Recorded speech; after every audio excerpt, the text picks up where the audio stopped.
Alrighty then. Uh, hey everybody. Hello. And I'm getting feedback from my iPad here. Hello. Hello, hello. Hi, Alright. everyone. Uh okay. I see the excellent. Sorry, just making sure everybody's can come in here right away. Uh Matt and Slimy, go ahead and turn on your video and audio if you want to, just to say hello to everybody. Uh it's Uh, Thanks. Every time it's so nice to see Matt. okay, Okay. my microphone's on, but you've Oh, stopped my video. So, all right. Sorry about that. There you go. all right, thank you. Sorry, it's just Here with. I am. Hey, Messy room behind me. thanks for joining us. Sure. Yeah, when your video is on, it shows up on the YouTube live stream, just like Mm. in the corner, and just so just so that we don't have to see your face all the time, the YouTube. Okay. Thank you, everybody, here on Zoom and on our YouTube live stream to Nerd Nite Kansai number 18, the last Nerd Night for 2020, and we've got 18. It's come a long way. We've got three fantastic speakers for you tonight, talking about all sorts of nerdy stuff. So it's going to be exciting night for everybody. Just to go over how's it going to look for today. Each speaker is given 20 minutes to speak, and then we're open to a 10-minute Q&A. And then we'll break for about 5-10 minutes. But then we'll actually keep everything going on. We're not going to break like we usually do. We're just going to keep the floor open for any kind of additional questions or just a mingling to going on. First off, let me introduce myself. My name is Raymond. I'm one of the organizers for Nerd Nite Kansai. You can also see on the stream, actually, Katie as well. She's um, big contributor to Nerd Night and organizer as well.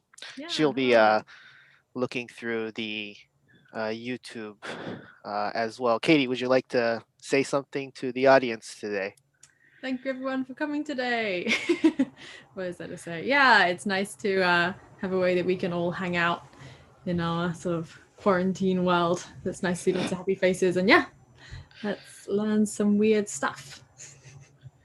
Fantastic. Okay, so without further ado, I guess we can get started.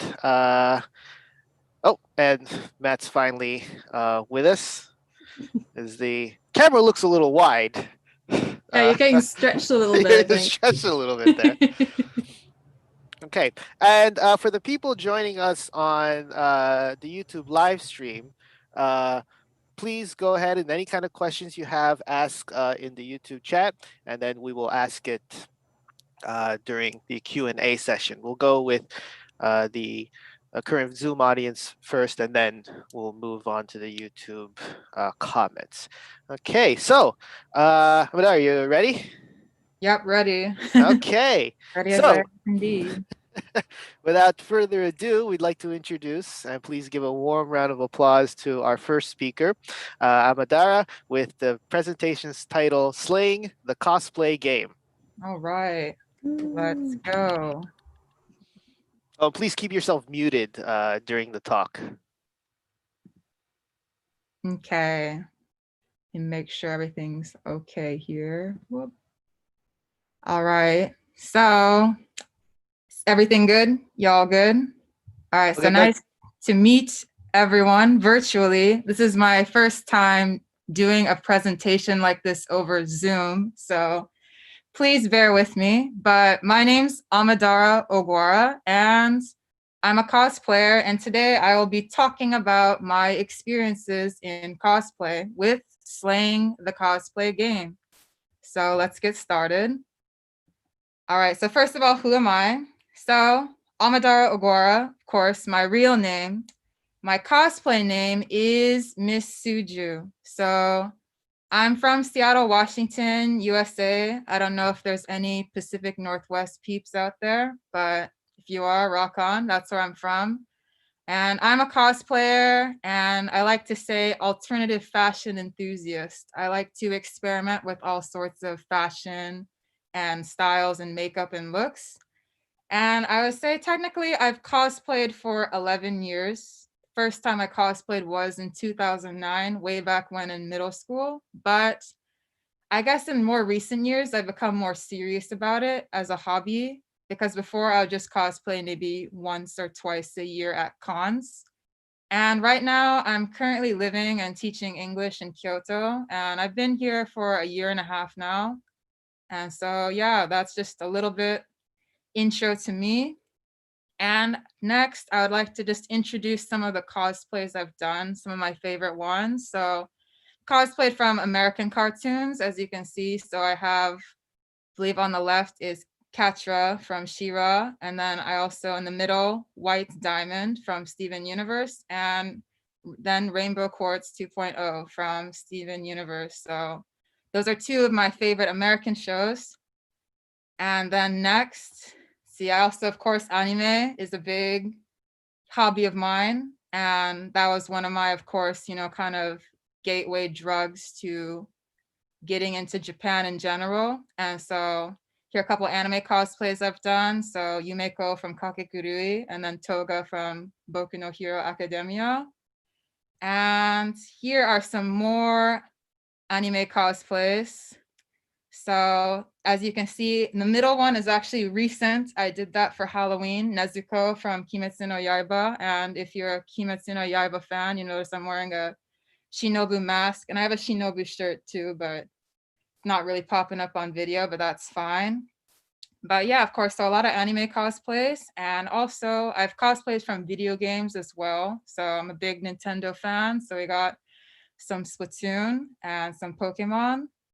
And then also I've cosplayed based off of K-pop and J-pop idols as well, recreating their looks or homage to their looks.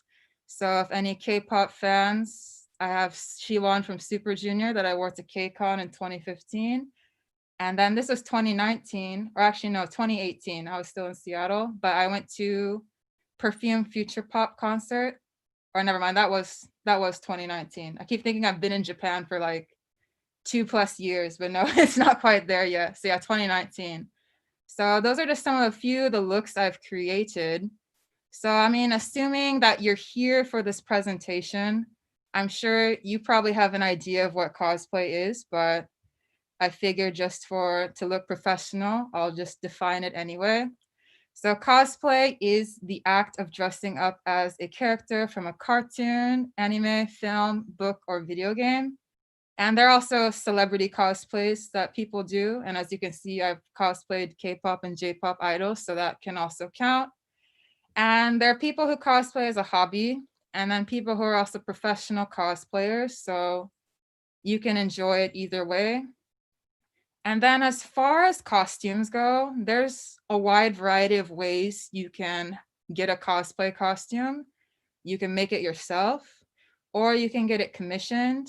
And also another popular way is thrifting like items from the store and trying to modify them. Or you can also get ready-made cosplays from all sorts of websites online, Amazon, eBay, wherever. There's a lot of places you can get them from.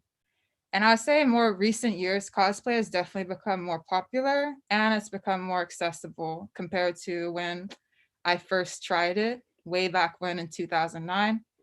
And a point I'll reiterate all the time, anyone can cosplay. It doesn't matter how old you are or who you are. There's all sorts of ways to enjoy the hobby. And so I wanted to share just some of my friends, just to have more variety of cosplays. So I've also included their Instagram accounts down below each photo. So please check out some of my friends, and big thank you to them for sharing their photos with me. I actually got a lot more photos than I expected. So in the future, if I do this sort of presentation, I'd hope to showcase more people, but here's who I could fit for now. And here are just some more of my friends. love my friends, but as you can see, just the wide variety of characters and different styles, there's really just all sorts of things you can do, and like anything you can imagine, really, you can bring to life through cosplay. And here's some more, just a few awesome pics. And as you can see, there's different ways you can take photos too. Like you can get professional shoots, or you can take a photo and edit the background using software, or just take regular photos with your phone or camera. So all sorts of ways to shoot cosplay as well. And so I'll get into my experiences as a cosplayer. So like I said, I started in 2009. I attended my home con in Seattle, Sakura Con. I was a little middle schooler, went for one day with my parents and saw how everything was, and was just like blown away by the level of cosplay back then, which I'm sure even now though it's really just exceeded that. And for me, I use a mix of like ready-made, homemade, and thrifted costumes. So kind of depends what I want to do.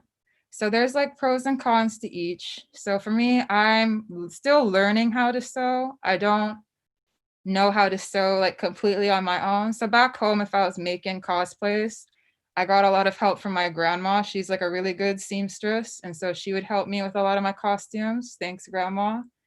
And she was really into it too. She actually quite enjoyed like helping me with my cosplays, because it kind of just be a new and unique challenge, and you get really creative with them. And I've had experiences buying them, but I would say with buying cosplays, the quality can really vary. You really have to look at what you're getting, and sometimes you can get something great and other times you can get something shoddy. So I'll say in like the photo that I have right here of me as Ryuko from Kill la Kill, that's a cosplay that I bought. And the quality was okay, like for a ready-made one, but I would say like the ribbon would start, doing weird things and falling apart. And the sizing, despite going by like the measurements, it was like slightly too big. It's a little bit off. So you can experience that. And sometimes they can also make them slightly too small. There's all sorts of weird things that can happen with ready-made cosplay. So it's a mixed bag. And then thrifting, I really like to do for costumes. I enjoy thrift shopping in general. I enjoy it's kind of like a treasure hunt. And so I really like being able to find things and being able to modify them. And it's a little bit easier to modify things that are already made for me, since I'm still a very beginner when it comes to sewing. And I'll say through cosplay. So that's the costume side. So next, the social side has been really awesome, I would say, because I've been able to make friends like from all over the world, like whether I've met them through cons or I've met them through social media or just out and about in daily life. And then maybe we happen to find that we share this interest. It's been a really great way to network with people. And definitely cosplay has also helped me through rough patches in my life, because sometimes in a way it's like, when it sucks to be you, why not be something else? Why not be another character for a day, and have some fun and just, really get into it. And then just in general, I like to create, so it really feeds that side. And yeah, like I said, I used to mainly cosplay at cons, but then like as I got older, I was kind of like, you can cosplay whenever you want to, like you can do stuff at home. And I got really inspired also seeing others on social media doing their thing. So I was like, you know what, you can do that too. So I really got into it, I would say these last couple of years. And it's been a really awesome, colorful hobby of mine. And so here are some throwback photos, since I was talking about being into it since back in the day. So as you can see, 2011, me with my friends, we were very young. And then let me see, I'm trying to look at the badges. I think the one I'm dressed as Stalking, the kind of long hair blue outfit. I can see it looks like 2013, so that's pretty old. And the top center photo is from, I was in middle school. Like, I think I was in 7th grade. And so it was during Halloween, and it's supposed to be kind of like a card captor Sakura costume because I was really into that series back then. I still do love it now as well, but I was really into it back then. And yeah, my grandma helped me make that costume. And I remember I was just like super excited about it. But then, of course, at school, it's like middle school. So I didn't want to sometimes admit that I was being an anime character. So I was like, oh, it's a fairy costume. Yeah, if anyone questioned me about it. Now, if it was me now, I wouldn't care. But back then I was like, oh, yeah, it's just a fairy, you know? And then the Madoka Magica cosplay group. So here are just some friends. These are people actually I randomly met. This is the first time we met, was at the convention, and they needed a mommy to like complete their group, and they were trying to do a shoot, and they just like, I was going up like the escalator and they just found me and they're like, hey, can you do this photo shoot with us? So I was like, sure. And so that was like my first time doing that sort of thing. And that was probably, I think I was still in high school. I forget which year, but I was definitely still in high school. So still like several years ago. And then the bottom center photo, that's like Marina from Splatoon. And that's more recent. That would be 2018. Yeah, it's more recent. And even in 2018, again, that's the year I kind of started doing more kind of polished cosplay looks and trying to pay attention to different details. But yeah, as you can see, SakuraCon's the main con I've been to, but I've attended a few others as well. Okay, so next is my experiences as a Black cosplayer especially have definitely been like the main experience of, you know, as a cosplayer, what's most important to me. And so during 28 days of Black cosplay, or 29 days of Black cosplay, so this is in February. And so, because February is also Black History Month. So these two hashtags, depending on if it's a leap year or not, we use them, you know, to kind of promote and uplift and share different Black cosplayers during the month of February and kind of give them more exposure. And I came across this hashtag in 2018. I actually didn't know about it before and just saw all these really awesome Black cosplayers. And I was like, wow, I really need to get into this. You know, there's a lot of people who look like me who do this. And then also a lot of people just, you know, to inspire others who look like me to do cosplay as well. I thought, you know, it'd be cool too if I could be like them. And so I started sharing my own cosplays under the hashtag.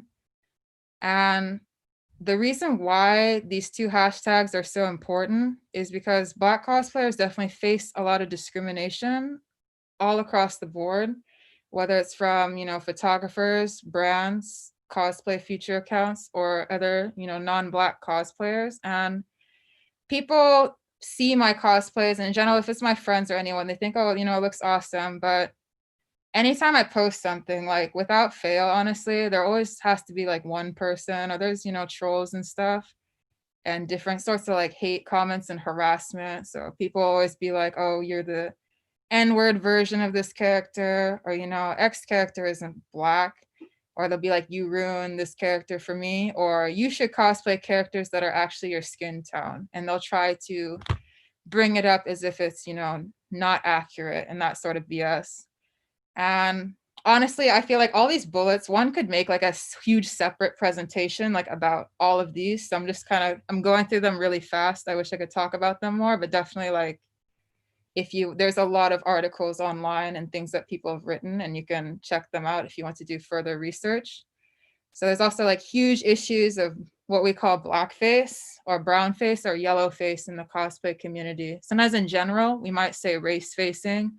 So this is when cosplayers like will try to change their skin tone using makeup that's like, you know, not their skin tone, and try to like look like a character from another race, or, you know, they tape their eyes and other things like that. And considering the history of blackface being used as a way to demean Black people, it's really wrong. And just in general, like dressing up as a race that's not yours. Like when I cosplay, I don't like change my skin or anything, but some people think, oh, to be accurate, they should do this, but really you don't. And also, if you're putting on my skin tone, like at the end of the day, you can just wash that off. You'll never know like my experiences of being discriminated against in the world, but I can't wash my own skin tone off. So it's just something to think about. And there's just a lot of painful history, and it's really easy to educate yourself, but some people, the issue is, it's one thing if you don't know and then people tell you, but then if you double down on that, then that's when it becomes problematic, and that's when it's just not good. And also there's a lot of colorism in the cosplay community. So I would say like for me, like I definitely do not go through the same amount of racism and discrimination as someone with a darker skin tone than me, and the same amount of judgment.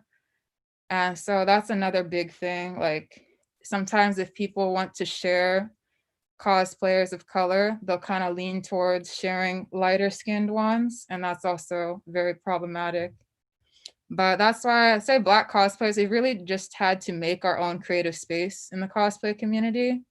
And I'd say like my experiences in our spaces is pretty positive, and I've been able to be inspired and uplifted by other Black cosplayers, and then we kind of just help each other out and stick together, and I'm just really grateful for that. And there's just a lot of talented people, and I just wish that more of us would get the recognition that we deserve, and also get the respect that we deserve, because you know, cosplay should be fun for everyone, and it should be a safe space for everyone. But until that's a reality, we just honestly just got to keep doing what we're doing and kind of just ignore the haters and do our best.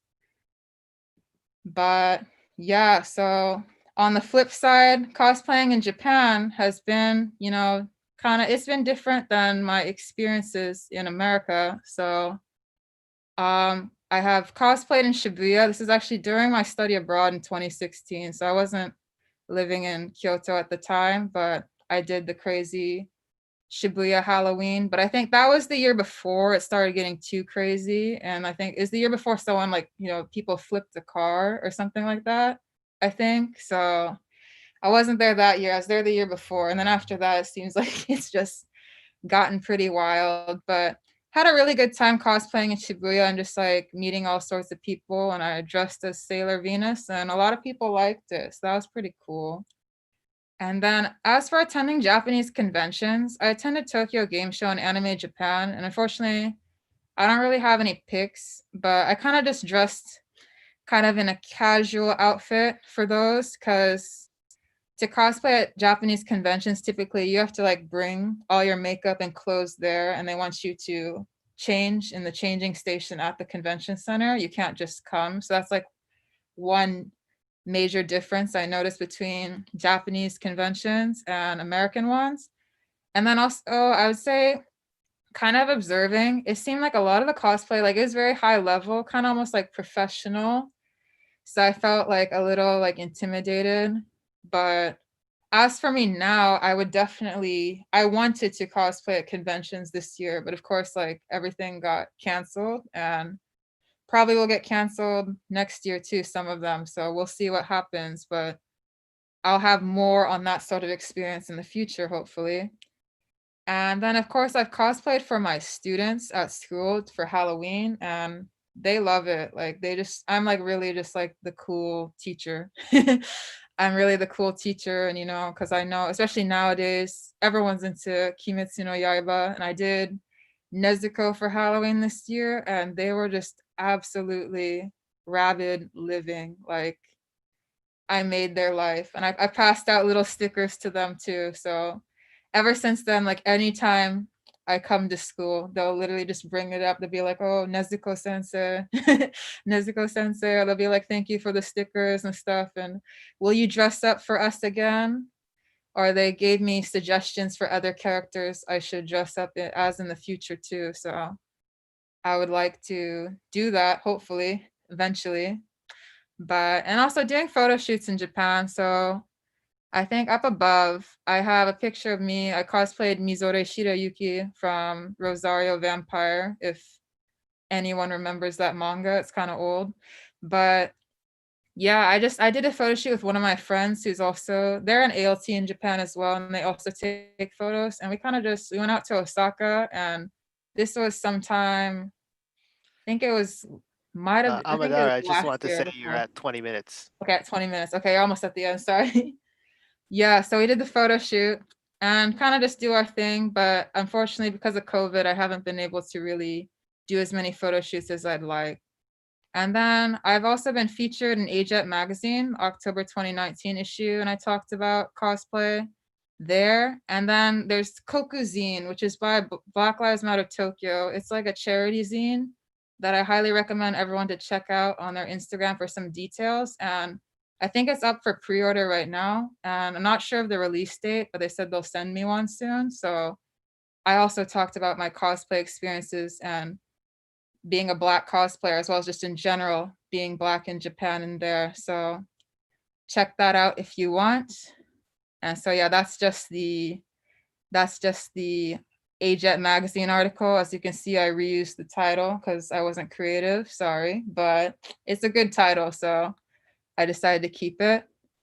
And I had this slide about what not to say due to Black cosplayers. I'll go through it really fast. So one is the you should cosplay Storm, or you'd make a great insert brown character. Sometimes people make this comment, and I know they have good intentions, but it's kind of just, boxing us all into a box that, you can only be these characters because they look like you and stuff like that. And it's the same thing with, if you're doing a group cosplay and assuming your friend is going to cosplay the brown character by default, or even worse, just automatically assigning that character to them.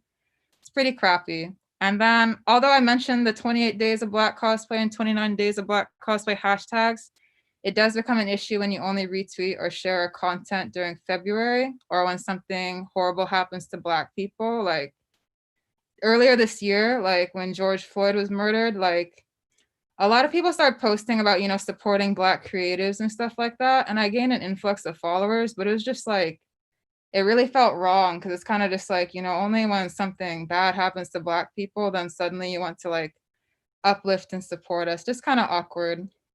And then in the end, also only retweeting or sharing the same, less than 5 acceptable famous Black cosplayers and acting like it's diversity. It's just tokenization, really. So it's not cool. And then again, if you think promoting diversity will ruin the aesthetic of your feed, or talking about racial issues is uncomfortable and will ruin your feed, or happy fandom escape, there's just really no excuse for that. Like, we can't escape through fandom, the things we go through in our everyday life, but it's just, it just gets really ridiculous. And then also for photographers, there's like the issue of, sometimes they'll say that photographing or editing darker skin tones is quote unquote too hard, and then just not having a diverse portfolio. But that's inexcusable too. You're just a bad photographer if you claim that that's too hard for you, really.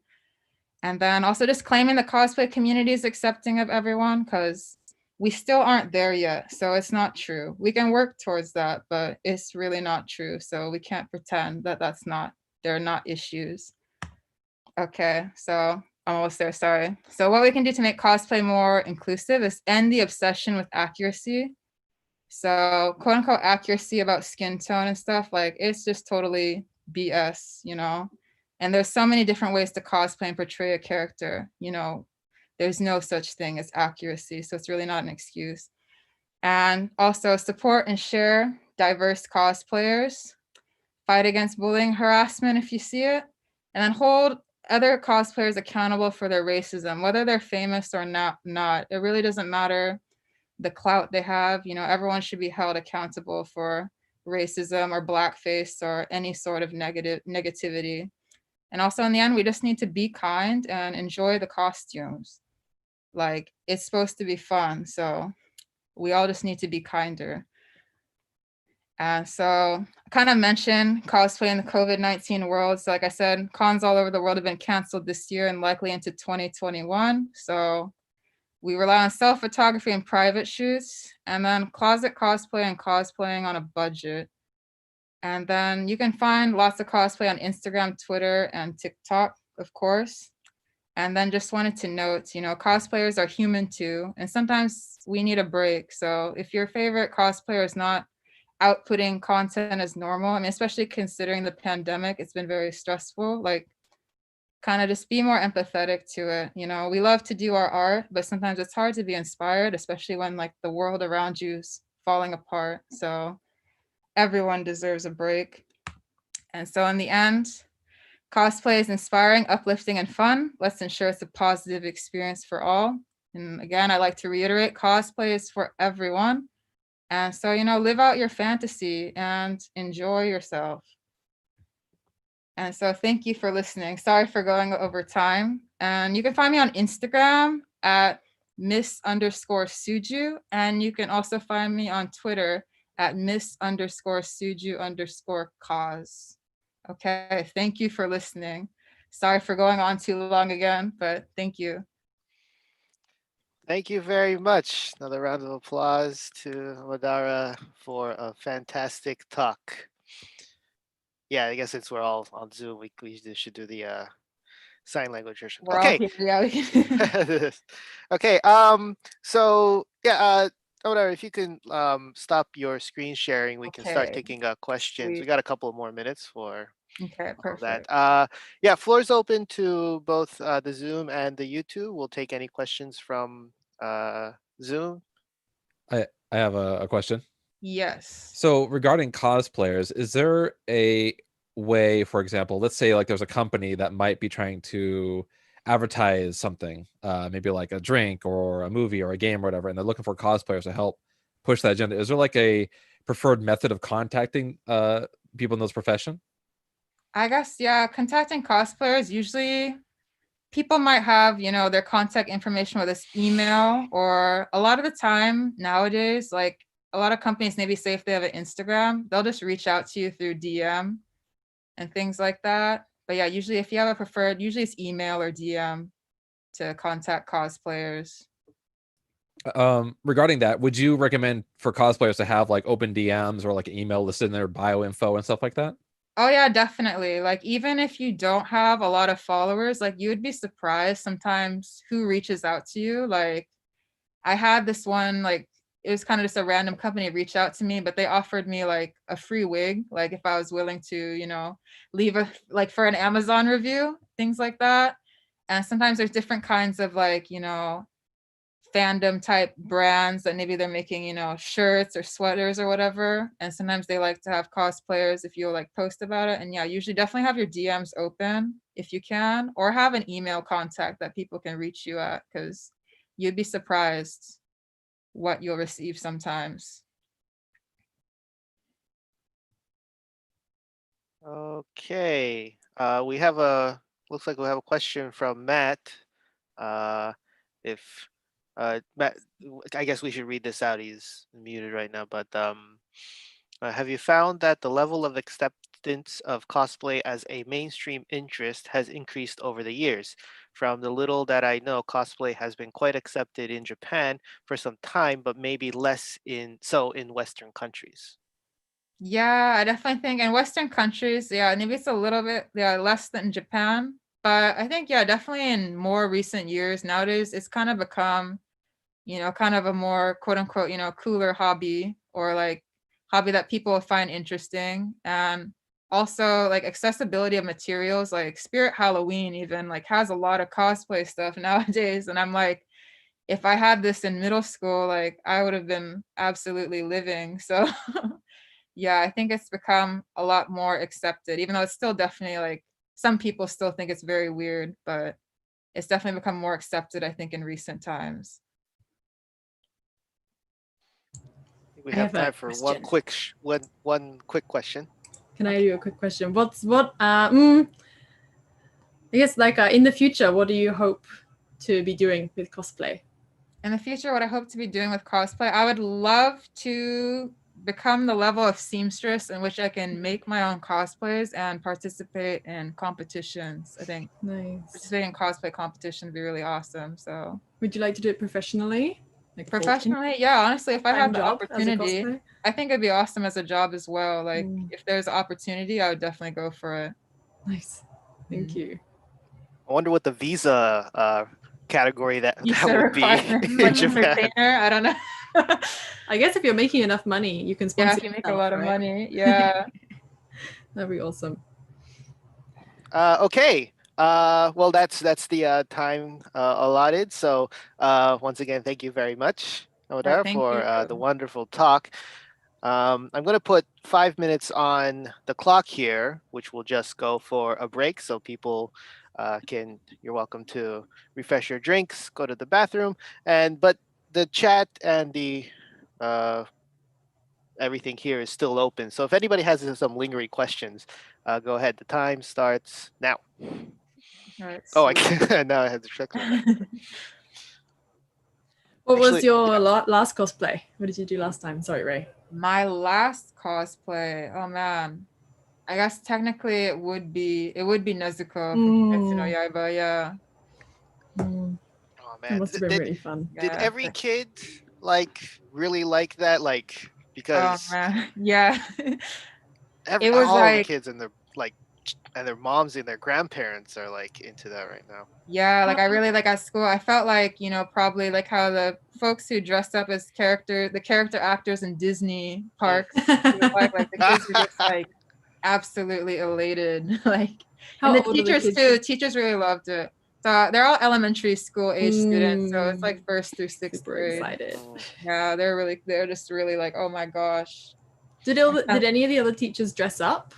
No, I was the only one, so it was very special. Yeah, everyone's just like, wow, and they're just like, wow, you have the shoes. I wore the color contacts, like I wrote everything. Oh, everything.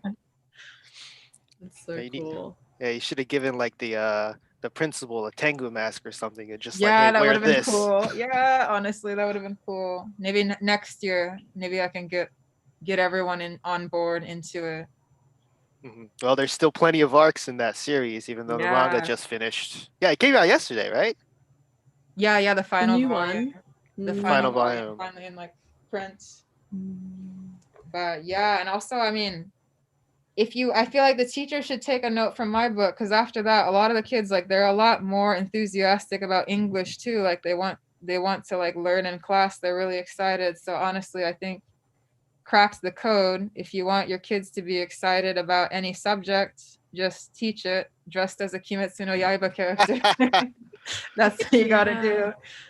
I think kids just want to see a teacher more as like a friend or someone they can relate to, Yeah. right? Then they'll Yeah, start respecting you a it's lot really been a more. good connecting point with the kids, being able to Mm-mm-mm. talk about them, about series they like. I mean, when I came, it was like Boku no Hero Academia, but now, and I watched that too and enjoy it, but now like they all forgot, they left that series in the dust. Like they don't even remember anymore. It's all about Kimetsu no Yaiba. I just hope that hopefully it won't, I don't think it'll be a fad, but yeah, hopefully it won't be a fad, and a year from now they'll forget about it and it's going to be something else. All right, I'm just gonna take a little break. I have a question. You mentioned here in Japan, people arrive at the venue with a suitcase and get changed. Yes. So the opposite. So in the States, you leave your home fully dressed in character. Yeah, you can just leave your house and come to the convention fully dressed. So usually I'll do that. Some folks, if they're like coming from the convention from out of town, maybe they got a hotel. So usually if the hotel's close to the convention center, then that works out really well for them. But yeah, I've gotten rides from family or friends, but I've ridden public transport even. That was the side I was thinking. Very interesting experience. But then sometimes once you get close to the convention center, then maybe you see a few other brave souls get on the bus, and you're like, okay, I'm not the only person here. Probably not the weirdest thing you'll see. I'm not the weirdest person. Yeah. Literally, yeah. I'm pretty sure some of Seattle people, they don't even care. So they It's probably like- seem worse, especially if you ride the bus. It's like, convention's in town. Yeah, conventions in town.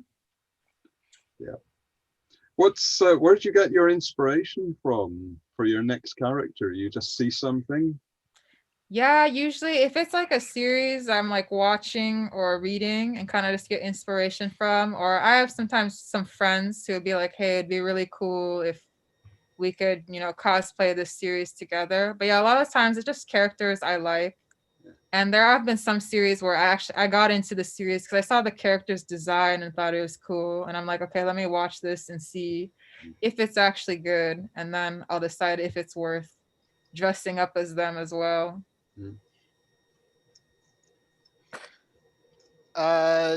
just for future reference, you mentioned that there are some writings and talking about Black cosplayers and their experience in the community.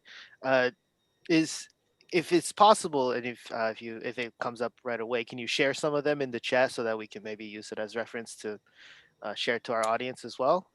Oh yeah, definitely. Yeah, I can put it up in the chat, some things. And also if you just like, if you look up certain hashtags, like there's one, it's like hashtag Black cosplayer here. That was a big one. You can find a lot of people writing about, that was like people writing about their experiences and stuff. And you can find pretty much just under the Black cosplay hashtag or Black cosplayer hashtag, you can find writings and also then just discover different Black cosplayers too. Okay. All right, and well, that's 5 minutes. I'm hoping Katie. Oh yeah, Katie's back. Excellent. Yeah. Back. Okay. Well, thanks so much. All right. 5 minutes are up. We're gonna be moving on to our next speaker for the night. Our next speaker is calling in from Osaka today. Right? Is that right? Yeah. Eh? Yeah, calling in from Osaka today. Oh no, I'm in Kyoto. Oh, in Kyoto. Excuse me. Yeah. Is Chad Porter with the presentation title How to SNS in 2020 for Beginners. All right. Take it away. Okay, let me go ahead and share my screen here real quick for you all.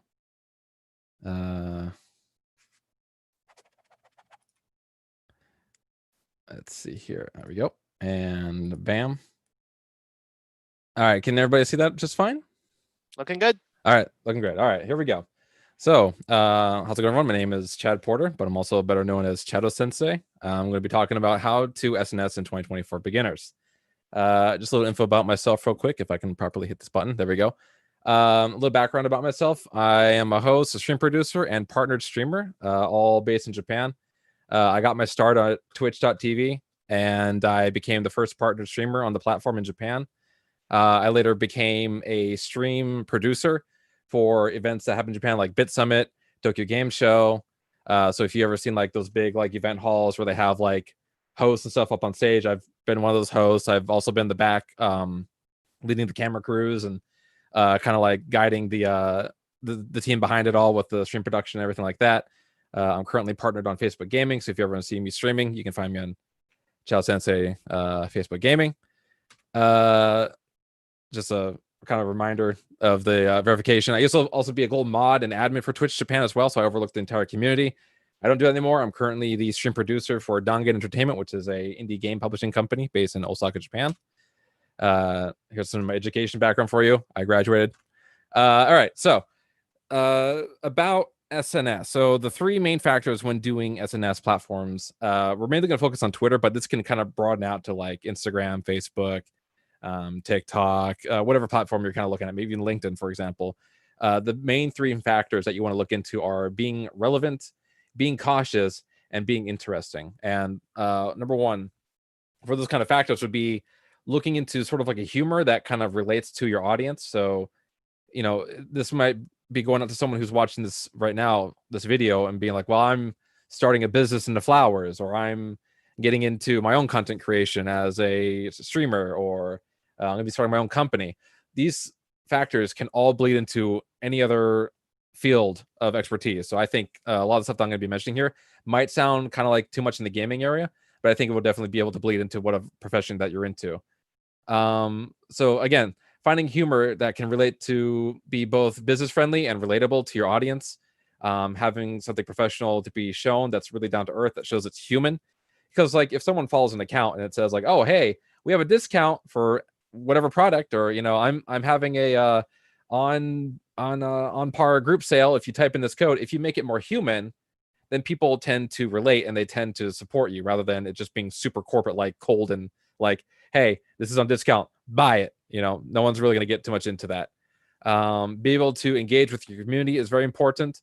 And the last one, which I think is very important, which is allowing criticism and showing a humble side, not if, but when you're wrong. There might something come down the road. Maybe you take a hot take and you say something that you might regret down the road, or maybe you weren't well informed on some certain topic, maybe you said something wrong. It's important to accept you're wrong and apologize rather than double down and attack those who point out what happened. So that's just a lot of examples I have down the road. We'll see in a second here.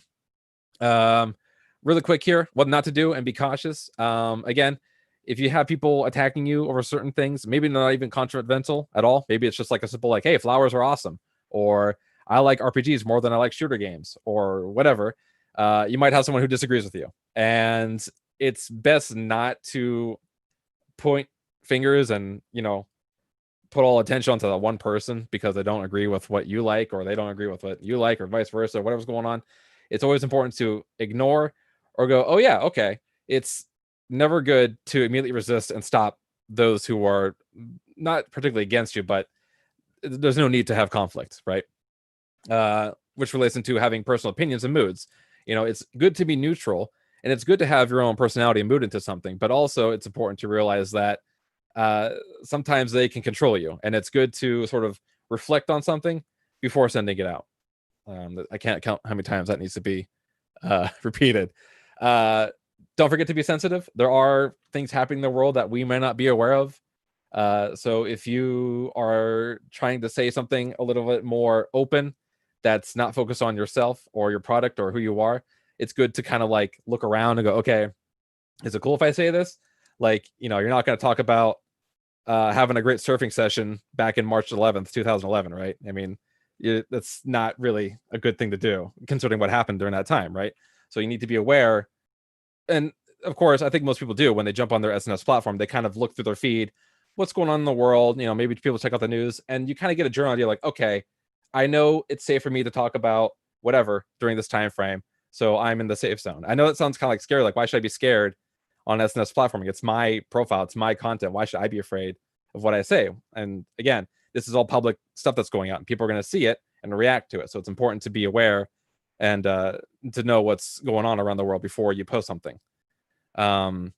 Which leads into addressing real world incidents. As a content creator or somebody who runs a business, it's usually best to leave that out of your profession unless it personally affects you, in my opinion. If something directly affects you as a community or as a race or a country, I think in some way it is good to attribute to that, but in many ways it's not, because some people might see it as like, oh, it's just corporate, or this person trying to gain some clout. They're trying to like jump on the train wagon and get some more followers, So it's important to see and keep a pulse on the social network system, how people are reacting to it. Is it an aggressive topic? Is it a nice topic? It's always good to have your eyes open around that. Being sure everyone's treated equal, study hashtags, keeping a finger on trending pulses. So I wanted to bring up an example of some bad scenarios that went down on SNS platforms, mainly Twitter. So there's a popular game that came out around 2015, I think it was called Battlefield 1, developed by DICE, published by EA Games. The game takes place in World War I.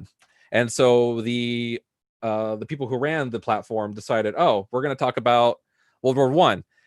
And they started to make these memes regarding World War I by things like, when you're too hot for the club, hashtag just World War I things. Or your squad got big plans for the weekend, hashtag just World War I things. And when your squad is looking on point with the German army with a destroyed Zeppelin in the background, I mean, I think we can kind of agree that this is really tone deaf on the scenario of what World War I was all about. And of course, the people who died in a war. Next one. Funny enough, also published by EA, Star Wars Battlefront 2. Very high regarded title, Star Wars. There was a scenario where loot boxes, which are items that can be bought within games, were kind of like, and still now to this day, sort of negatively seen because it's more money you're putting into a game. You bought the game, you should already own objects that are within the title, so on and so forth. Not get too much into it, but Star Wars Battlefront 2 had confirmed loot box items within the game, and of course, the community backlashed. And on Reddit, which is a popular front page website for people to react and talk to each other about pretty much front page news and information, the PR team behind the game decided to do a Q&A about why they're putting loot boxes in the game. And not to read the whole thing, but this is actually the most downvoted comment in all of Reddit history. I took this screenshot a year ago. I believe it's past 1 million now. But to quote just the first sentence, which is used as a humorous meme, the intent is to provide players with a sense of pride and accomplishment for unlocking different heroes. That alone sent everyone on a roller coaster of emotions. So needless to say, it was very tone deaf. They weren't aware of what the community was thinking. They were pretty much only corporate mode, trying to get as much money as possible. They learned from their mistake now. The game has completely changed. They took a full 180. Everything's free on the inside. It's all good. The game actually is doing very well now, and they've learned. But this is a good example of what they didn't know what they were doing at the time. So good on them for changing their tactics. Another bad example is not knowing your community at all, much like EA with their loot boxes. This is Subway Canada, a verified Twitter account, which did a poll. Which did a poll on pick your favorite bread that you like to use on your subs, and they didn't realize that not many people really prefer to vote at all, or even had the option available for what they like the most from their audience. So the poll finish was 0% interactivity, but it had 9,788 retweets and 15,000 likes. I don't know how that's possible now, but they did it. So I don't know. I think that's an achievement to not have people vote on a poll section or account. Sorry, I shouldn't laugh. Next one is Guild Wars 2. Guild Wars 2 is another PC game, very popular. This is in regards to people within your own company that may sort of like have hot takes as well. And a hot take, for those who might be confused by that term, is when you might tweet something out or post something out without thinking much into it. It's just like you think it and you shoot it out into the void, and because you're just kind of like trying to relieve stress, or you're not really holding back much into your filter. There was an example of a person who passed away relating to the game, Total Biscuit, who passed away in 2018 from cancer. John Bain was a renowned StarCraft 2 commenter. He was one of the leading people behind content creation and shoutcasting. He was very bleeding edge with a lot of his knowledge. He did not like Guild Wars 2, and he thoroughly expressed his dislike toward the game, and of course added commentary on how it could be best improved. One of the developers behind the game commented how they were happy that he died, and then about a day later, the lead developer of Guild Wars 2 renounced that that person and another person who made a comment like that were fired the following day. So there are some people on Twitter or even other social platforms like Instagram, Facebook, whatever, will have like in their information, it's like, oh, comments are my own opinion. I'll get into that in a second, but you'll figure out why that's not really helpful. Another bad example was DiGiorno Pizza, and this is another point of not knowing what's going on in the social networking pulse of what is a good hashtag and what isn't to use. Hashtag why I stayed is for women who were being held back by abusive relations or husbands or boyfriends and they couldn't escape. And then DiGiorno Pizza decided to use the hashtag because they thought it was a popular one. And dude, hashtag why I stayed, you had pizza. But then they followed up with an apology saying, we didn't reach to the hashtag before posting. So saved a little face, but still, it's like you could have taken at least 5 seconds to see what the hashtag represents before using it. I'm not going to read the whole tweet here. I'm just going to summarize it. Basically, this is one of the people behind Google Stadia, which is this new streaming gaming platform released by Google. It's been in a lot of work. This guy is one of the creative developers behind the platform and said that all content creators should be paying publishers money for streaming games. It should be considered illegal. They should have a license. It should be harder to show content to the public, which was quickly backlashed. And there's articles after article about how, he had a really terrible hot take and he had to be kind of like silenced by Google themselves and YouTube Gaming. Yeah, it's not hard to look it up. Another bad example, I'm not going to review the whole entire thing, but this is also from another developer who decided to scream out about how their distaste towards publishers and how this person knows better. I'm not going to say the name or anything like that, but this is another prime example of, this is something that can affect you in your future career with working at other companies, working in your own company, and any past information you may have. So it's always important to think before you post. Another one here we have, this is from BlizzCon. I think it's 2018. I want to say 2018. BlizzCon is a really big convention that happens for Blizzard. Blizzard has a lot of really great AAA games. All their games are instant classics. And there was an announcement for a new title that they were going to come out with, which was Diablo 3's next expansion game that a lot of fans were looking forward to. And knowing Blizzard, the main community that plays behind Blizzard games are PC gamers. There's little to no console gamers. It's mainly PC. And they announced that their newest title for Diablo was going to be a smartphone game only. So it was a title called Diablo Immortal. The reaction was nothing but gasp and open mouths because the entire audience is mainly PC gamers. And one of the lead developers who was on stage talking about the title didn't exactly get the response that he was looking for. And he's quoted for saying, "What's wrong with you guys? Don't you own smartphones?" And of course, the whole entire crowd backlashed and booed him off stage. The press picked up quickly on it, and Blizzard's just like, "Wow, I can't. What happened?" And memes were immediately created in regards to him saying so. Is this a phone? Sorry, I shouldn't laugh. Again, so regarding back with the Google Stadia and the developers from different games who are making hot takes on Twitter, having my tweets are my own opinion and don't reflect my company's opinions at all means nothing. It absolutely means absolutely nothing to the general public. When they see that, they will do an immediate witch hunt on you. They'll look up your history. They'll attack you. They'll look through your previous posts. They'll bring it up. They will email the company you work for. They're going to email the people who pay your money. People will do all they can to attack you in any way, shape, or form. And just having that alone is not going to protect you from any hot take you decide to throw out there. So it's important, again, to reflect on the material that you're going to be posting, to be aware and not to be emotional when doing so. So what makes a good post tweet interesting? So using up-to-date vocabulary, having the right proper new photos and screenshots, GIFs, whatever. Make it more interesting. Have a lot of color and spiel to it.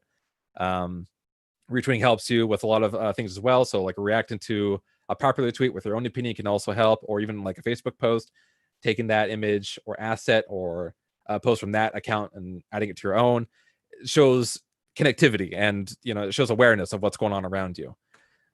So some good examples, Fall Guys, which is one of the most liked games this year, recently came out as well.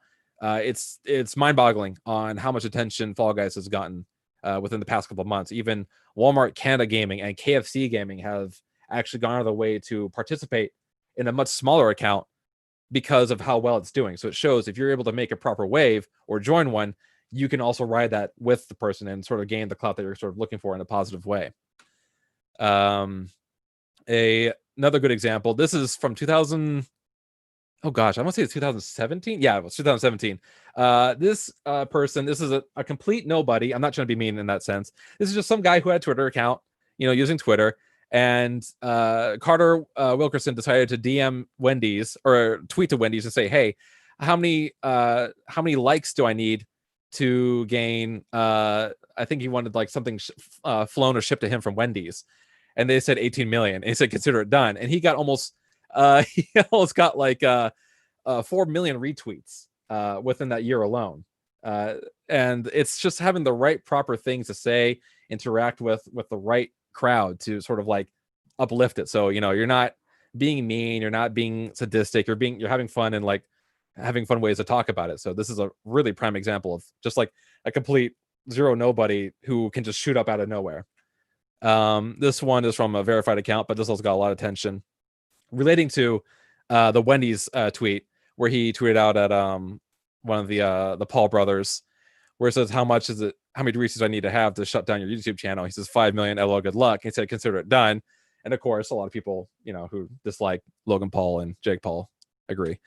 Another way is having fun, right? If you're into content and having fun with sort of the things that you're interested in, this is a great example of showing like what you do in your off time and hobby.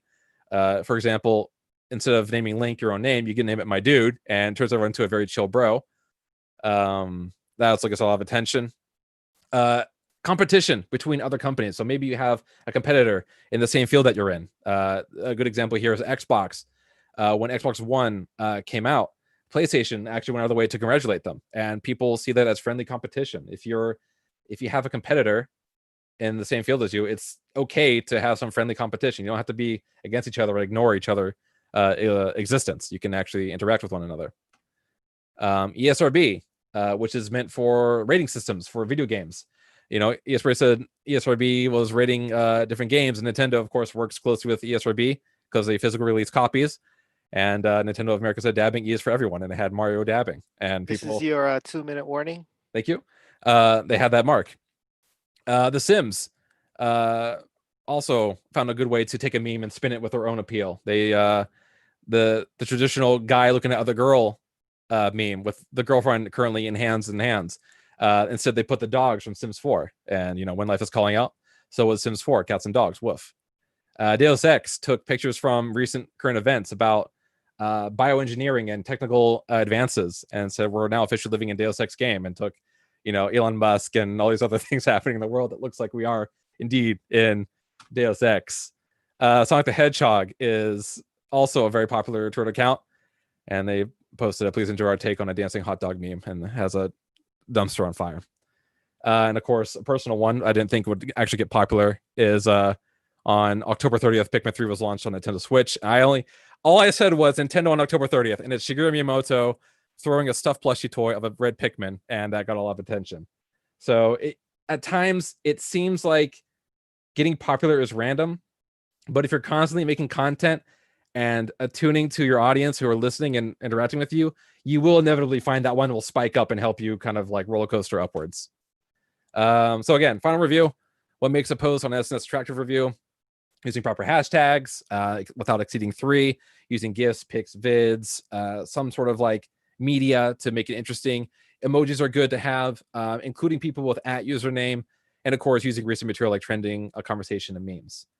That's all for my presentation. Any questions? All right. Thank you, Chad. Just right on time, too. Pachi. Okay, floor is open for questions. So please, people on the Zoom call or people on YouTube, please go ahead and ask away. Chad, if you can turn off your screen sharing so we can see everybody when they want to ask questions. Okay. How do I zoom? There we go.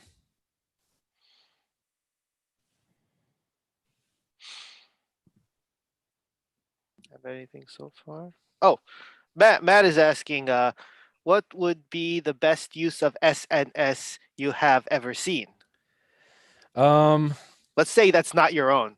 Right.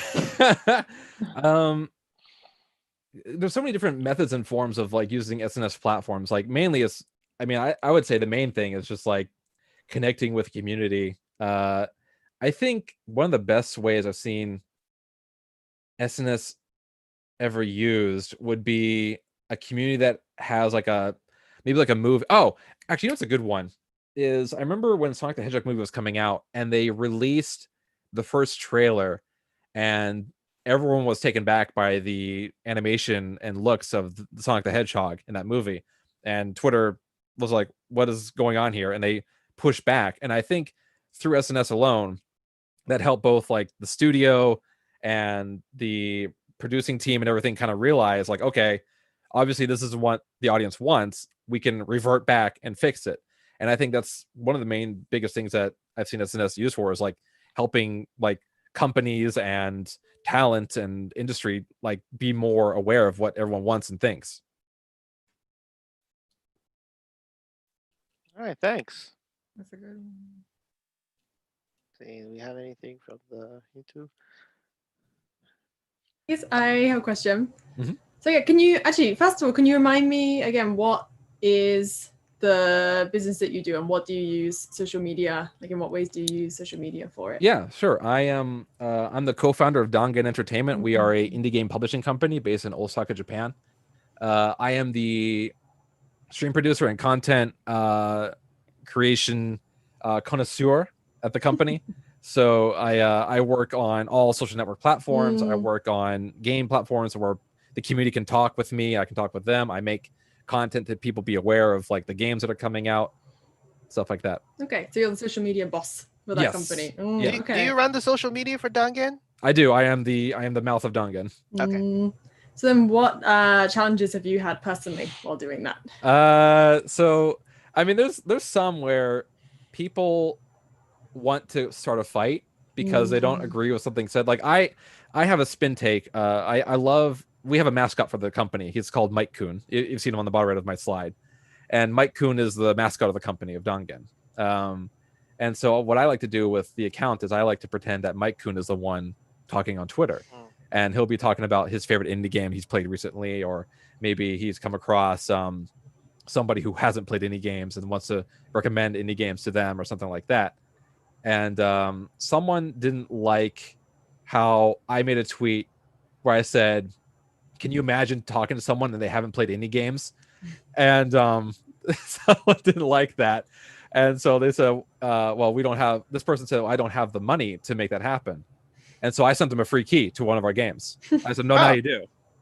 So they profusely thanked me, but that was like a sort of like kind of moment, because it's like, I was like, oh, maybe I should have thought more into this post, but I was able to spin it to make it a positive note instead. So there are definitely times where like it might seem a little scary because you don't know what's going to happen when people react. Actually, on that note, Katie, can I follow up with that? Yeah, go ahead. You've put out a lot of bad examples and on these. And hindsight being 2020, are there like ideas of like how those kinds of bad examples could have been reformed or statement? I guess Battlefront 2 is a good example. Yeah.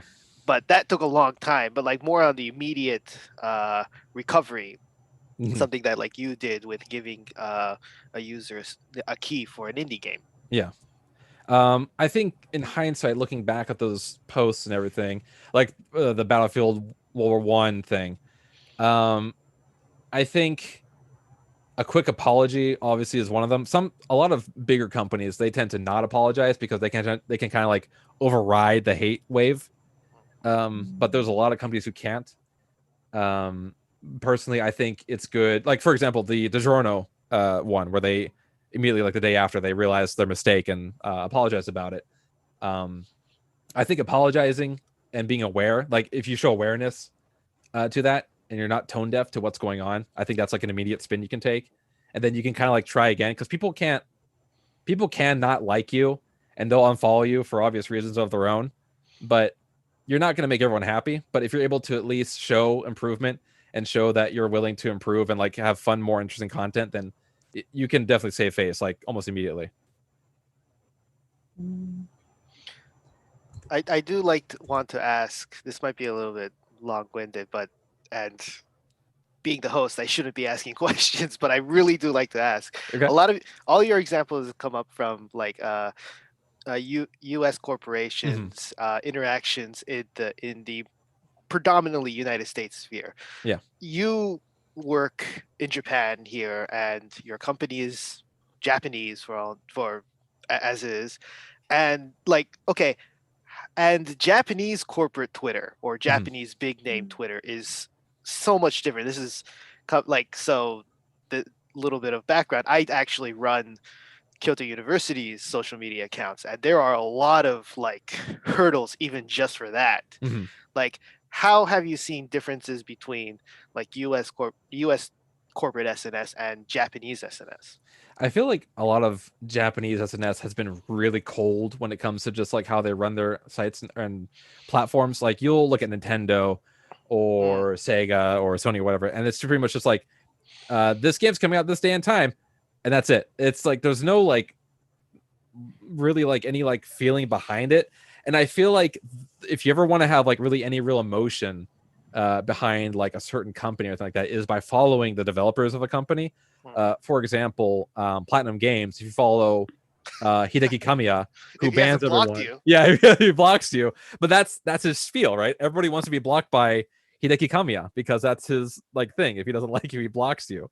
And it's fun to interact with him because he's more the voice for the company than the company is with their own platform. So I feel like you're more to get more of a like real reaction from developers and workers from the company that represent themselves than the actual company itself.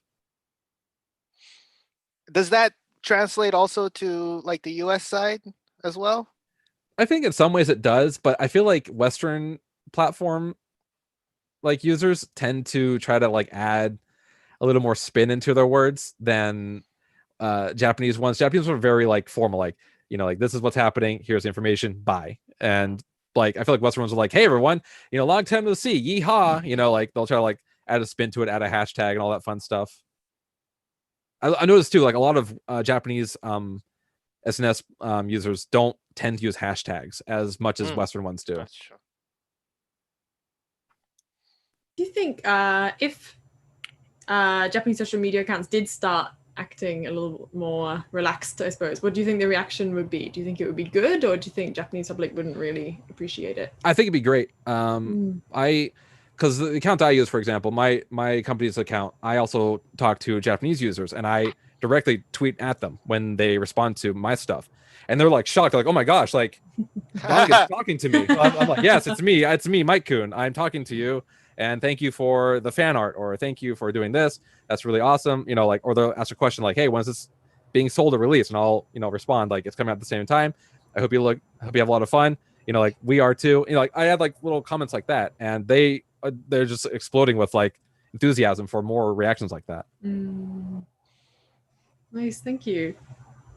Wonder who's the are there like is there a Japanese account or corporation where like you see it and it's like they're getting there but they still gotta, or is it like was it mostly, or is there like a different social media? Is it not Twitter that you should be looking at? You should be looking at like their Instagram or their Facebook.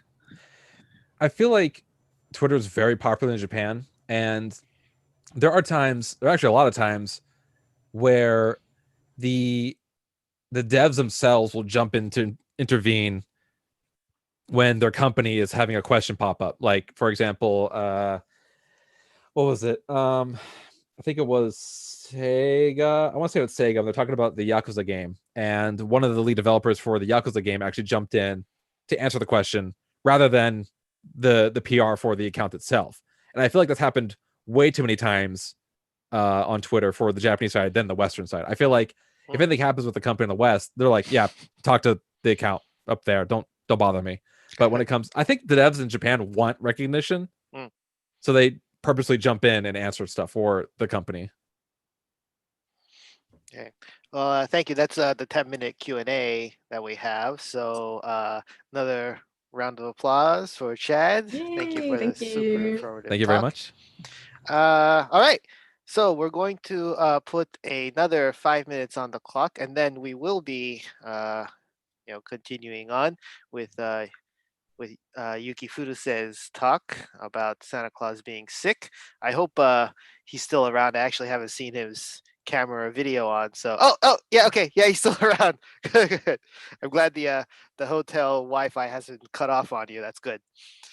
Okay. So all right, 5 minutes on the clock. And see you back here right away. Floor's still open. You know, if you have any lingering questions for Chad or Amadara that you couldn't ask, please go ahead.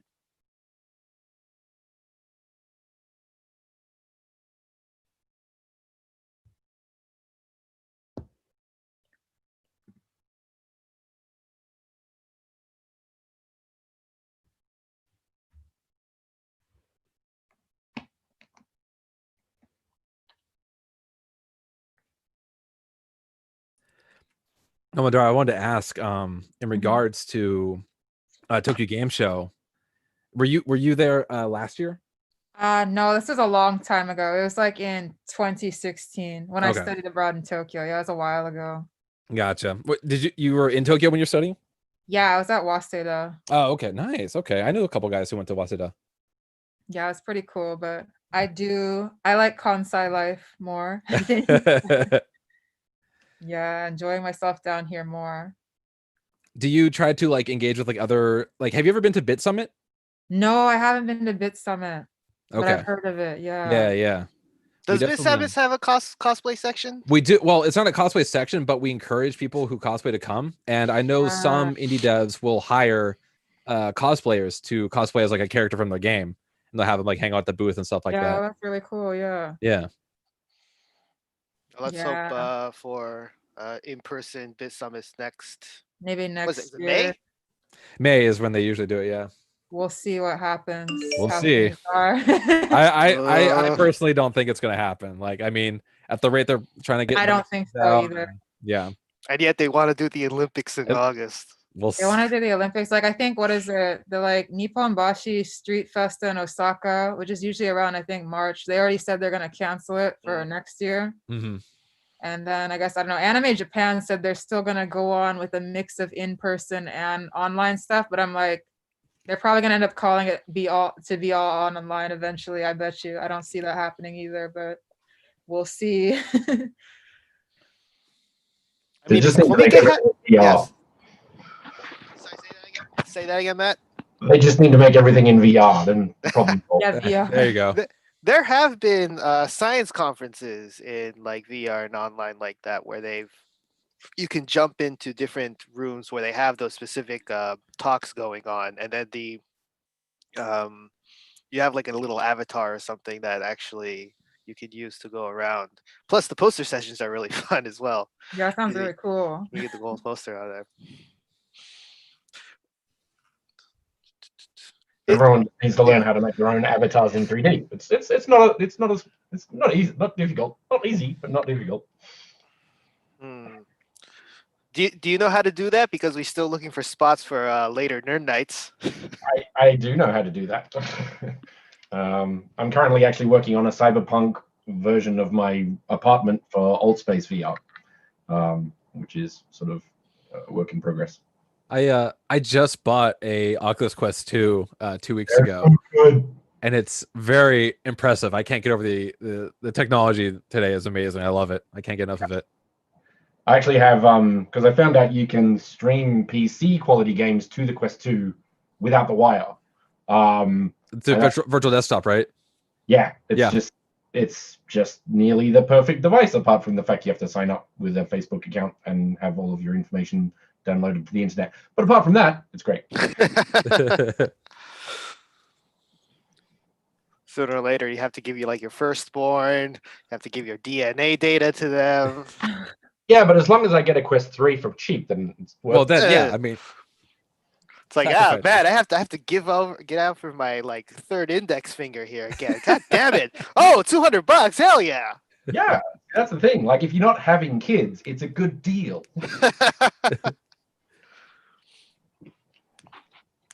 But that's my conspiracy theory of the year, is basically the headset is so cheap because their money is basically in the data. So if they actually get more people at a really cheap price, then everyone wins? Question mark. Well, somebody's winning. Somebody's winning. We'll find out in the coming years. I did have one. I don't know, just from personal experience about good SNS, Chad. Mhm. The Osaka University Instagram is Mhm. actually really good because they. Oh, that's 5 minutes. Shit. The guy who runs it. It's usually it's like pretty much one guy who runs it. Actually, does a really good job with like making comments and kind of staying on trends. Mhm. So when that like 100 日後に死ぬワニ thing was happening on Twitter, since their mascot is a alligator, is a wani, Oh, they had like 100日後に留学するワニ little manga on their Instagram. oh, that's perfect. Okay, nice. Yeah. So that's like that's the one that's the one. That Right. comes over. The one that I always thought was cool was Taco Bell. Had a really good run there for a while. Just the guy on the SNS there was just on point. Every single Instagram or post that they did was just hilarious. Like Yeah. how they did it. But yeah, Taco Bell was really on point. I think last year or the year before. Haven't heard anything since, but like they would just keep coming up on this is hilarious take on something. Yeah. Wasn't it like all the fast food joints had like a SNS war on their Twitter? Yeah. It Yeah. was really good. Oh, fantastic. Well, with that, I guess we should move on to our next speaker, our third and final speaker of the evening. I while I do this, I need to log into my phone and just pull out the name, the title of the whole thing. And we just got like a huge jump in viewers on our YouTube. So I think this is the pool that Yuki has brought in. Okay, so for our third and final talk, I'd like to introduce Dr. Yuki Furuse from Kyoto University with his presentation titled Horrible Holy Night by Hoary Mate. What would happen if Santa Claus was sick? All right. Yuki, you have the floor. Go ahead.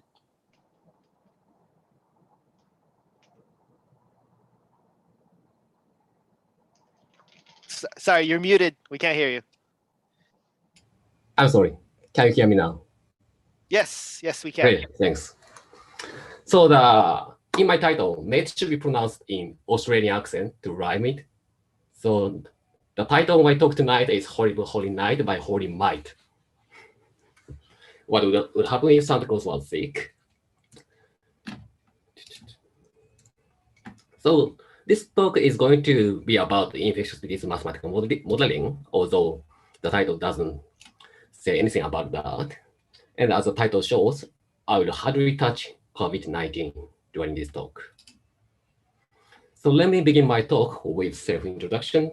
I'm Japanese, who was raised in Hong Kong. As you find me speak English with weird accent, that is a mixture of Chinese, Japanese, and American. I'm a medical doctor, pediatrician. I used to work for Red Cross Hospital in Japan and a refugee camp in Myanmar. I also worked for WHO as an infectious disease consultant in Southeast Asia, mainly in the Philippines, and West African countries such as Nigeria and Liberia during the outbreaks of Ebola and other viral diseases. And I'm a medical researcher of viruses in Duke University in the United States, and now in Kyoto University in Japan. Since February this year, I have been a consultant of COVID-19 National Task Force, or in Japanese, Cluster Taisaku Han. As a member of that task force, I am one of those who establish a system that draw dot figures automatically every day. And I'm the one who translated Sanmitsu to the 3 Cs to promote the idea about how to prevent disease transmission. So speaking of COVID-19, I bet you have seen or heard many news about projection or prediction of future pandemic. So behind this article, there is a mathematical model. So in this talk, I'm going to explain what mathematical model is and how we can use that, especially for Christmas fantasy. So mathematical model is a mechanism to explain transmission dynamics that can connect parameters and output data. In the case of infectious diseases, parameters can be characteristics of infectious diseases, such as infectivity, population structures of human beings in a town or country, and incubation period of the disease. And the mathematical model, the most popular mathematical model used for infectious diseases is called SIR model, and output data can be the daily number of new cases. So when you use this mathematical model from left to right by inputting parameters to SIR model, you can get output data such as daily number of infected cases that can be compared with the real world data or can be used for future projection or scenario simulation. Or you can use this SIR model from right to left using what we observed in the real world, such as daily number of new cases. SIR model can estimate key parameters, such as how many people will get infected from one individual. So in this talk, I'm going to use SIR model for scenario simulation. So what is SIR model is? So in SIR model, population are classified into one of three categories: S, susceptible; I, infectious; or R, recovered. For example, I label 990 people as S, susceptible, and 10 people as I, infectious, and 0 to R, recovered on day 1. Then SIR model can predict or simulate how those numbers will be changed on the next day. And that change can be expressed with those differential equations, but no worries, I won't use them in this talk. So the most people will remain in the current status. So 990 people in susceptible will be remaining in susceptible on day 2.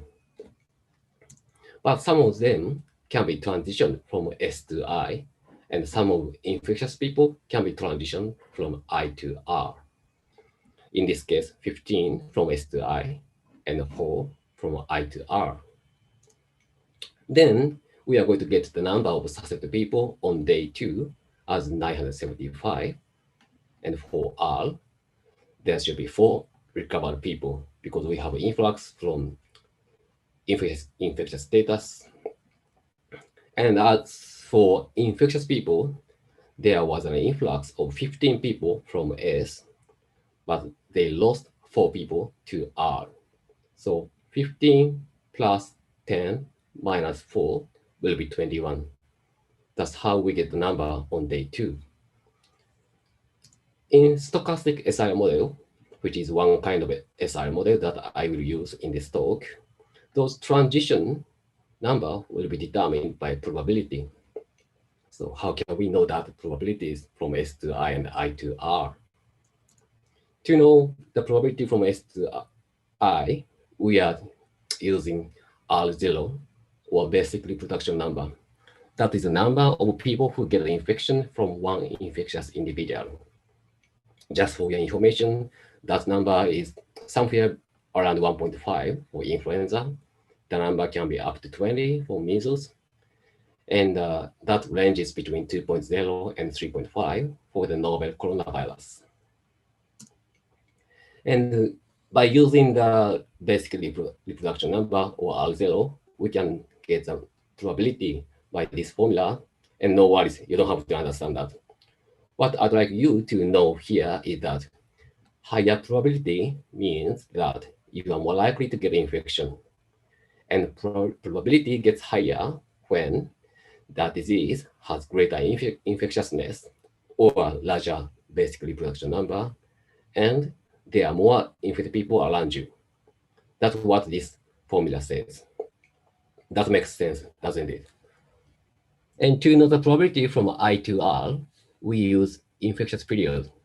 For mathematical reason, probability from I to R is the reciprocal of infectious period, assuming the gamma distribution of infectious period. For example, when an infected individual shed virus for 2 days, probability is going to be 1/2, which is 0.5. So let me perform live demo to simulate disease transmission dynamics using SIR model in Excel. So here are assumptions. On day 1, there are 9 susceptible people, 1 infected people, and 0 recovered people. So total population is 9 plus 1 equals 0. Reproduction number is 3. Probability from S to I transition can be calculated using this formula, which I showed you. And the infection period is for 2 days for this disease. Now I'm going to simulate disease transmission in this population for 10 days. So now let me switch to Excel. How can I do that?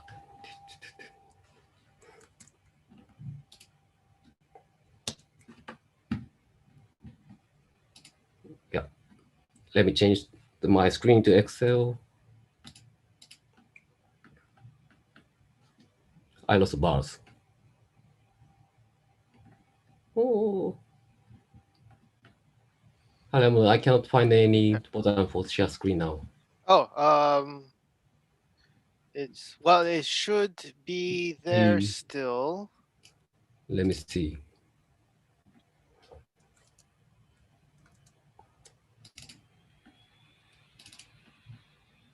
Huh. No. Oh yeah, You don't see. it appears now. Okay, there it is. Yep. Okay. So to simulate digital transmission, let me first introduce two functions in Excel. First one is called round. Yuki, you only have 10 more minutes, by the way. Okay, great. To round, so this function will give you random value between 0 and 1. And I can reset this value every time, anytime I want, like this. Now it's 0 0.3, 0 0.8, 0 0.9, 0 0.4, 0 0.3. It's random. The other function I'd like to explain is if function. And in if function, we are going to put 3 items. First one is condition. Second one is what will be displayed if that's true. And the third one is otherwise. For example, in condition, I'm going to put if this value is smaller than 0.5, please display low. Otherwise, please display high. Hit enter. You get high here because this value is bigger than 0.5. And when I reset this random value, 0.5, 0.9, 0.6, 0.8, 0.8, 0.5, 0.6, 0.9, 0.4, because this value is below 0.5, you can get low here. So I'm going to simulate this transmission now. If you are familiar with Excel, please enjoy watching my coding skill in that. If we are not, no worries. I'm going to finish my simulation in 2 minutes or so. So I hope you could enjoy, taste the flavor of what modelers are doing every day. So as an assumption, there should be 10 people in this population. So from A to J. And I'm going to simulate this transmission from day 1 to day 2.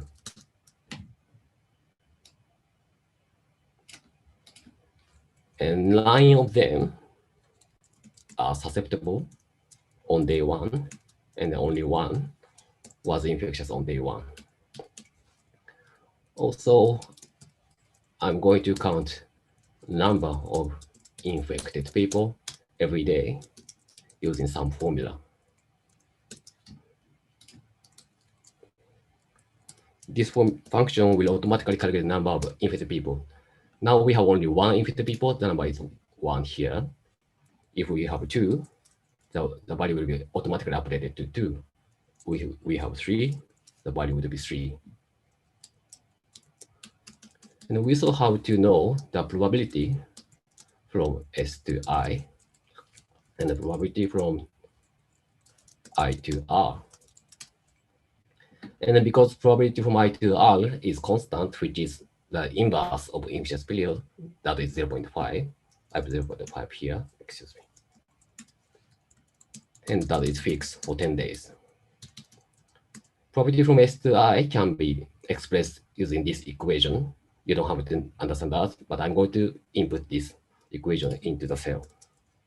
1 minus parenthesis 1 minus reproducible number by inverse of infectious period divided by total population to the power of number of infected people. And let's see what will happen for this person A. This one was susceptible on day 1. So I'm wondering whether this one will get infected or will remain insusceptible. So if this guy is susceptible, let's see, random value to check stochasticity. If this random value is lower than probability from S to I, then this one will get infected. Otherwise, he or she can remain S susceptible. Or this one might be infected already.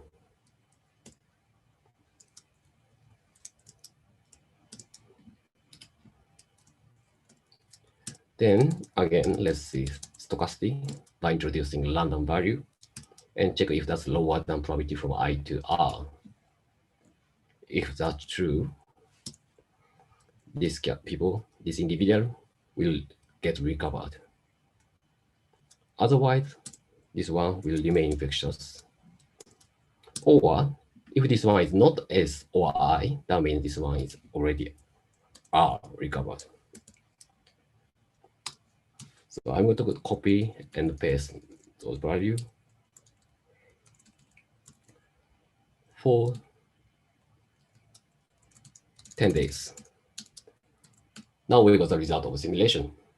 So the individual A got infected on day 6, and soon after that, he got recovered on day 7.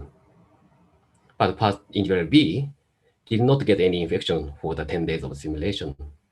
And what we found here is probability to get infected get the highest when the number of infected people is the largest.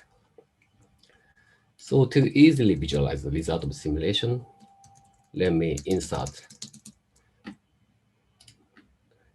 a graph.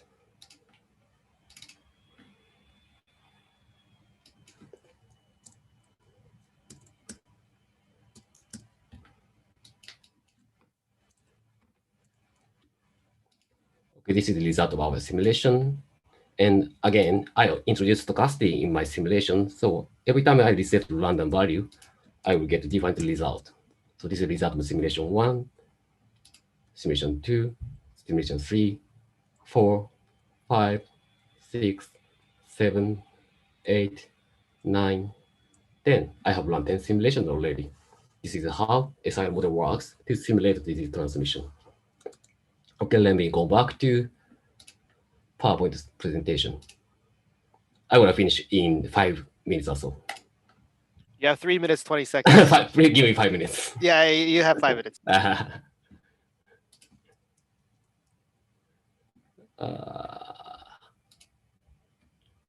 Where's my PowerPoint? Yeah. Sorry about that. So we have learned what the SR model is. So what can we do using this model? As I explained, I'm WHO infectious disease consultant, and I'm pediatrician as well. By combining those two, I investigate Santa's impact on disease transmission because Santa Claus visits many children in one night, and I wonder what would happen if he was sick.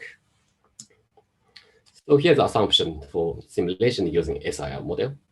So Santa Claus visits a small town with a population of 10,000, and Santa visits only 90% of children who are good boys and good girls. I also introduced novel variable, which I defined Santa factor. And when Santa factor is 1.0, that means Santa is as infectious as a generic adult. But that Santa factor can be reduced to 10% or 1% to reproduce reduction of disease transmission efficiency by wearing a face mask or frequent hand washing, plus physical distancing and reducing contact time. I simulated disease transmission by Santa Claus for 2 diseases. One is influenza and the other is measles. As for influenza, I assumed infectious Santa Claus visits children around seasonal peak of the disease. Because those assumptions are too complicated, it cannot be implemented in Excel. I wrote a computer script in computer language, and here's the result. So here you see the results of 10 simulations.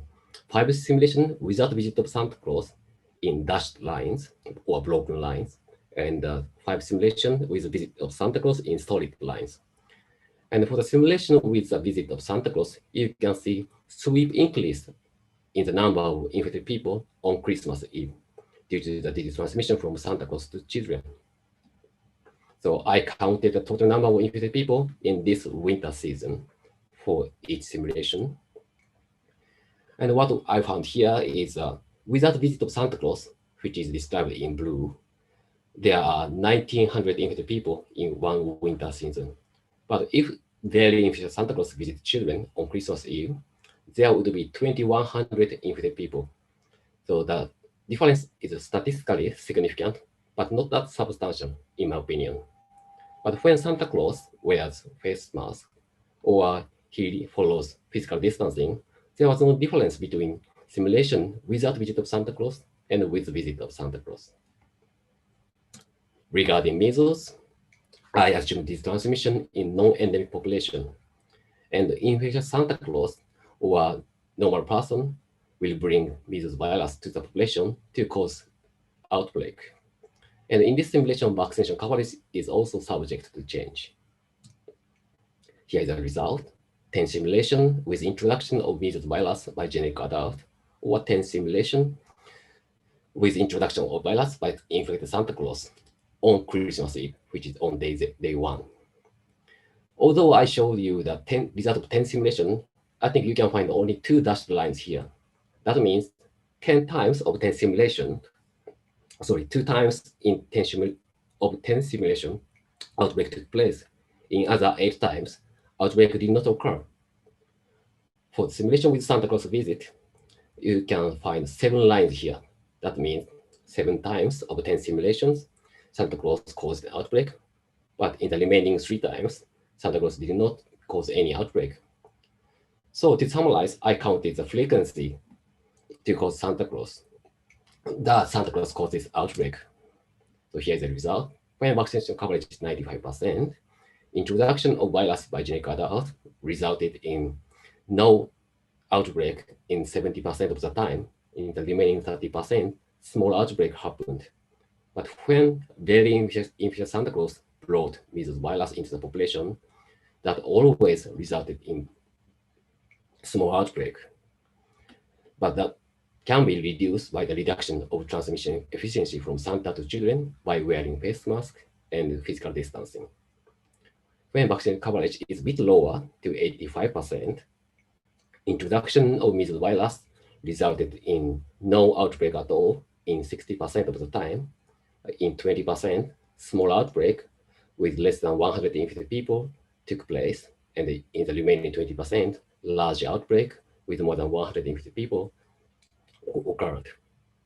And when very infectious Santa Claus visited children on Christmas Eve, that always caused big outbreak.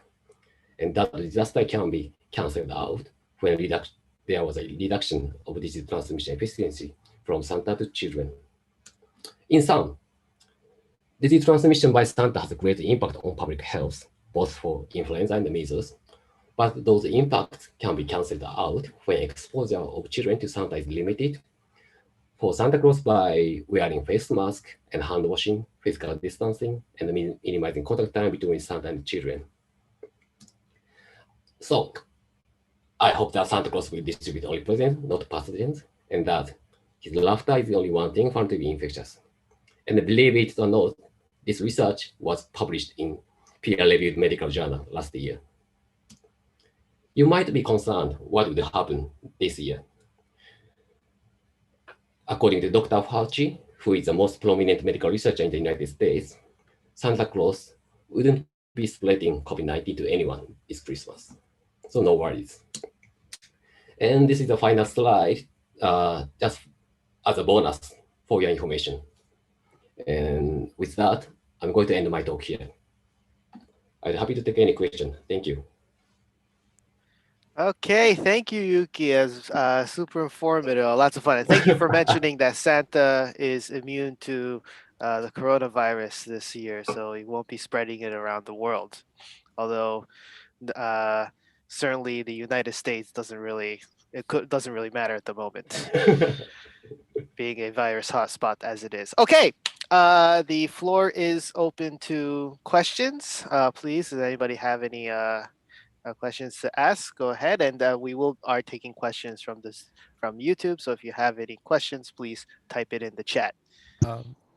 So I had I mean, excuse me for not being so informative, but so if Santa last year went around the world, wouldn't that technically mean that he may have been the start of the spread of the coronavirus, and now since it's the second year, he's already immune to it? Correct? Wouldn't that be the case?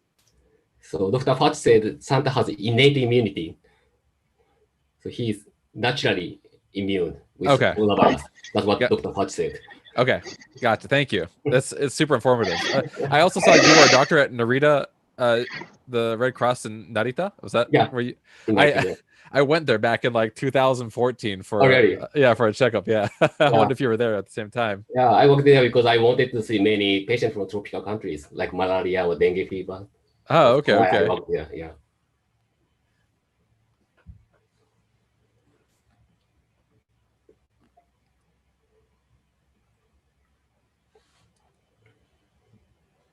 Okay, nice. Does anyone have any other questions?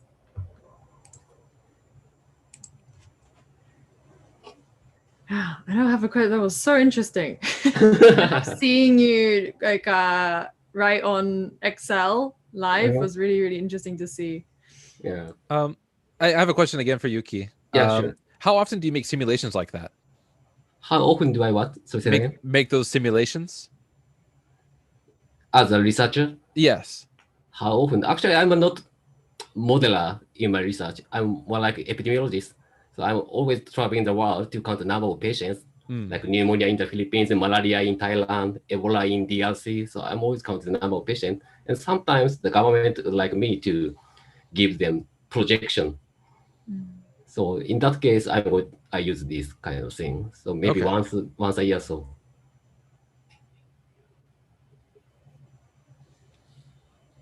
Okay, thank you. So we have, I think Matt's microphone was making some noise. So he's typed a question in the chat, which I'll read out. So when the range of variation is considerable, how do you decide which one is most likely? Yeah, so in this Excel example, I'm just put stochastic using random function in Excel. But in reality, for research purpose, we use what we call prior distribution. So we can input likelihood for each parameters. So infection period may vary from 1 day to 7 days, but most likely it should be 5 days. We can input those kind of things as a parameter. Right. Okay, nice. And then Looks like we got something on the YouTube. Yeah, so on YouTube, Shigeru Fujita said, in Excel, the graphs change very much depend on random values. Yeah, when you try to estimate future movement of infected people by SIR model, how many times do you need to run the simulation? As many as I want. Is it, I you know, usually run so simulation 500 to 1,000 times. Right. So much more than 10. Well, much more than 10. I guess you can just do it instantly. Yeah. Right? By doing that, we can get like what we call 95% confidence interval. By repeating simulation, we can get the range of the possible future. Yeah, like with the Santa Claus one, I was trying to see kind of an average curve, but it seemed like it was very different every single time. Yeah, true. Thank you.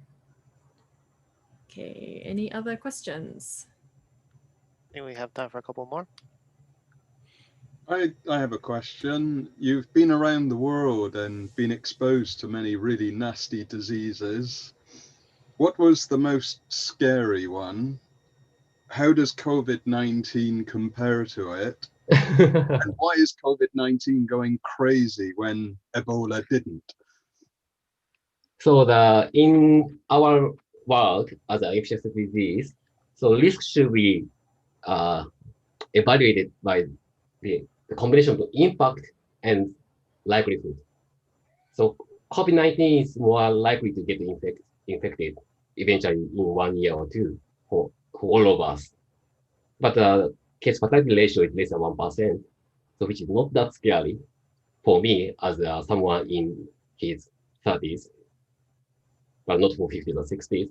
Case fatality ratio can be high at 2%. But for Ebola virus, which is super unlikely to get the infection, but if you contracted with the virus, your you will die in the 70% of the chance. 70%, 70. So it sounds scary, but it's almost impossible for me as a medical doctor to get the infection because I know how to prevent the transmission. So the Ebola virus is transmitted through blood. So unless I touch blood, I will not get infected. So I feel safe for Ebola virus. But for COVID-19, as you might know, it can be transmitted via what we call airborne transmission. So it's virtually impossible to reduce the risk to zero. So in my opinion, COVID-19 is more scary.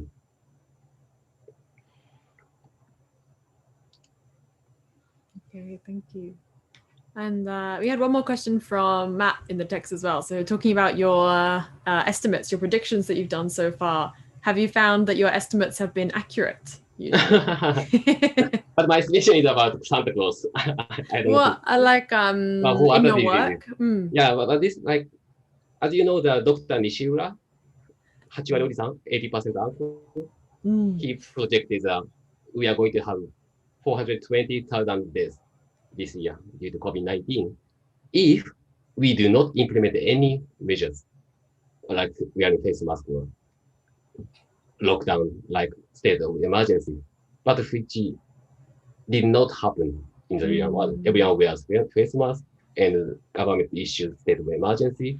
So it cannot be compared with what really happened. Right. This just scenario. Yeah. It says it's very, very difficult to estimate the real situation. So we cannot predict how people will behave or act next week or two. Okay, thank you. Okay. Honestly, with that, we're perfectly on time. So please, another round of applause for Yuki on a fantastic presentation. Thank you very much. And yeah, that's with that, that's the third. That is Nerd Nite Kansai number 18 to a close. All right. Thank you, everybody. Please, another applause for all three speakers. Thank you very much for coming online with us and and people who joined us here on YouTube as well. Is absolutely fantastic. Just one last little thing. If everybody has like a drink or something with them, we'll just do a little kanpai before we all head out, as is tradition. All right, is everybody ready? Okay, kanpai. Well, I tried to take a screenshot of this. Oh no. Okay, there you go. Okay, okay. I have to edit that. Oh no. Chad, you can have it like you're holding one of the red cups in your background. Oh, yeah, good. Everyone's jealous of my red cup. Red Solo cups. It's like the quintessential American not utensil. What's the other one? It's a bummer because the green screen's cutting through with it, but like it's a zombie defense serum on my cup. Good. Okay. So it's just kind of closing remarks. I think we'll keep everything open for another 5-10 minutes if people have a little talk or some other questions to our speakers. But yeah, thank you very much, everybody, for coming. We're closing 2020 with a great Nerd Nite Kansai here. We will be back next year, very likely online still. I think we're trying to aim for a February talk. Just gotta, get some people, kind of forcefully pull people into the fold here so that we can have another series of great talks. So yes, if the three speakers today, anybody watching on YouTube, if you know of anybody or you yourself is interested in speaking at Nerd Nite Kansai, please contact us through any of our social media accounts or on our website. There is a contact form that you can use. Honestly, any nerdy topic will do. You saw what our range was today. It was really nice today. As it was probably one of our nerdiest stuff events today. It was absolutely fantastic. And Tell your friends to join us next time as well, Kate. And I'll just like hand it over to Katie. Is that some closing remarks from you too? Yeah, just thanks so much, guys. Yeah, I thought it's a really nice range of talks today. I love hearing. And yeah, it's all nerdy. You can all be nerds in our own special way. So yeah, thank you so much. It was a lot of fun. And yeah, I look forward to having another event in the future. All right, so it's 8 o'clock. It's 8 p.m. right now. I'll close this at 8:10. So yeah, we'll just go for 10 minutes or whatever questions or just some mingling if you want. You are welcome to just log out at the moment. So yeah, thank you very much. I just ran out of beer too, so like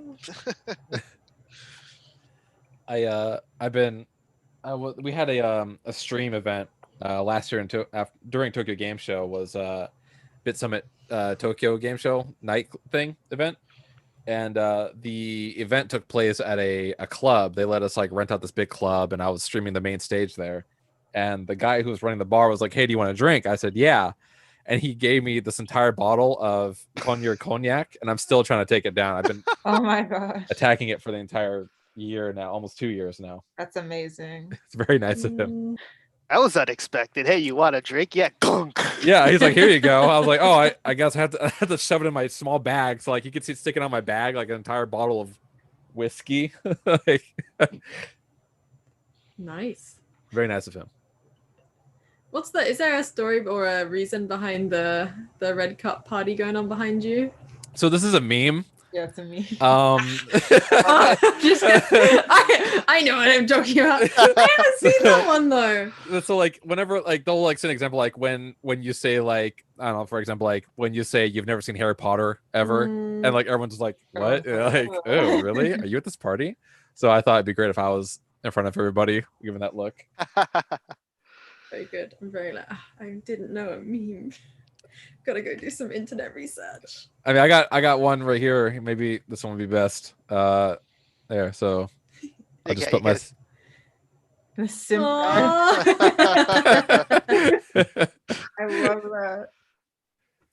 Anyway, I'm on Yeah, TikTok. I just have way too much fun with this back screen stuff. Like I have the whole. I have Chungus. Chungus. I have the scene from Shining. I have Peter Griffin with the OK Boomer sign. That's good. Mario. Yeah. You clearly have too much time on your hands, I think. No. This is my job. So inspired to get a green screen. This is literally what he's paid to do. Yeah, this is literally what I do for a living. Scour the internet for the hottest memes. Checking pulses. I gotta know what's funny right now. The most recent thing, by the way, if you want to know what's up to date, the most recent meme is a horse stuck on a balcony that can't get out.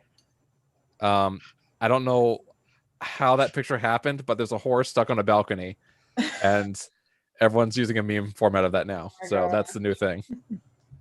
Can we swing that to the EU talks? Here you guys Sounds go. about right. There we go. Saved you. We saved your PR team. Wait, what is that? Is that like I have no idea how this happened? How did I? Yeah, I get don't here know what's kinda- happening, how I got here. All I know is that I'm a horse on a balcony. I remember seeing those ones. There was that what was it? It was like that train that went off the tracks and it was saved by a whale statue. Oh yeah, And yeah. I just thought it was fake, and then I read the news article. It actually happened. That was a really Was that like in Sweden or something? something like that, and it got perfectly caught on this like the tail of a whale statue. That's a good one. Yeah.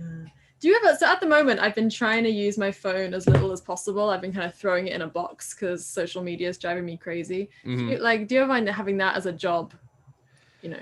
It's stressful because like I see a lot of stuff I really don't care for, and I like my knee-jerk reaction is like I gotta call this person out, but I get told by my wife now, who's like, you need to like chill out, and so I'll just like walk away. There are times where like my phone's over there, I'll just chuck my phone over there, my phone, and like ignore SNS for a day. I'll just focus on work and SNS, which is just like what I need to say, and I'll just like ignore it. There are definitely Right. it's a proven fact too. Like people who go on Facebook and Twitter are more prone to be negative and have a bad day than those who like go on like other platforms to spend their time on. Right. That could be a whole nother talk, how Twitter is destroying your mental health. Right. And I guess like for cosplay, it must be a part of it too. Like I've kind of been thinking about getting more involved in Instagram stuff. Like, do I really want to go down that road? Like just leave it alone. Yeah. Do you find in the cosplay like sphere, do you have the same kind of thing? Yeah, I mean, even for me, like recently, I've kind of been like not as much on SNS because I've just felt like really burnt out by like, you know, just everything. There's a lot of negativity on there for sure. And then also there's kind of a lot of issues with like the Instagram's algorithm sometimes. So oftentimes, you know, a lot of people's posts get buried, including my own. So sometimes it gets like, I mean, it's not, we don't do everything. It's not all about the likes, but it does get discouraging when you like try to put something out, especially because Instagram is almost like changing, like it wants to be like a shopping platform now. Yeah. And they really want to like push you to pay to like sponsor your posts. So it like gets shown to more people. And so sometimes it just gets, yeah, you definitely feel like kind of burnt out. So there's definitely times I'll be like, yeah, and you be on it a lot. And then I'll like realize, let's take a step back for a while. Cause it's like, it does get overwhelming or too much, or yeah, you just get tired, you know. Yeah, so I definitely feel that. And yeah, definitely when people are being negative, this is like but I think nowadays it's just really a lot of pandemic fatigue. Like I think it's really hard to like, it's hard to be creative and like have fun or do anything when like the pandemic has just killed like a lot of stuff. There's the mood is killed. Nothing, the mood is killed. There's nothing to look forward to. Like, or a lot of people like make cosplay for the like they want to go to conventions with their friends, enjoy it with their friends. You know, a lot of people will see you at the convention. We can't even have conventions right now, so any of the big events of the year have been canceled. So it's kind of pretty low mood, I would say, among a lot of people. I think Komike isn't happening this year, right? I don't think so. Yeah, I'm sure it's not because the summer one got canceled. Okay. Anyways. Yeah, I would be very surprised. I don't think so. I want to talk about a super spreader event. That'd be it. People, I'm sure they might do virtual sales like online. Yeah, I've been seeing a lot of people going on that like on the same day, and they put all their stuff on like on a platform or something. Yeah. I was gonna mention, I'm sure Yuki sees a lot of like misinformation about like disease control and like people with their own assumptions on how to prevent it and everything. Yeah. Do you, Yuki, you do have a Twitter account and do interaction a lot. Do you have to, do you find yourself wanting to like make comments or whatnot on social media, or since you do work for the university and part of the government, is there like a kind of a big camera or a giant person behind you like staring at you, make sure you don't do any shit like that? Because I'm a consultant of Ministry of Health in Japan now, so I cannot, criticize anyone. Actually, I have my opinion. Sometimes I disagree with some, but I cannot express that thing on Twitter account because everyone knows me. I appeared on TV several times, and everyone knows I belong to Japanese government and WHO. So I'm very polite.